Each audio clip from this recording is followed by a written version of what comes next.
We'll guide you through how to integrate Zapier with WordPress. If you find this helpful, consider subscribing and liking the video. First, go to the Zapier website and log into your account. Once you're in, click on the Create Zap button to start setting up a new integration.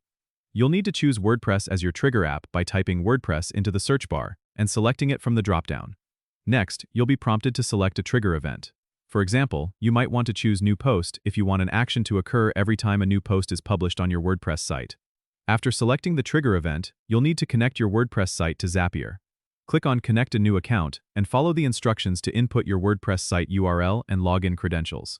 It's important to ensure that you have the necessary permissions to access and modify your WordPress site. Once your WordPress account is connected, test the connection to make sure everything is working correctly. Now, move on to selecting the Action app. This could be something like Google Sheets, Slack, or any other app that Zapier supports. Choose your desired action, like Create Spreadsheet Row or Send Channel Message, depending on what you'd like to happen when the trigger event occurs.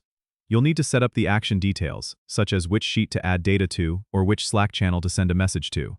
After setting everything up, test the entire Zap to make sure it works as expected. If the test is successful, give your Zap a name and turn it on. From now on, whenever your specified trigger event happens in WordPress, the action you set up will occur automatically. Congratulations, you've successfully integrated Zapier with WordPress. This automation can save you time and streamline your workflow.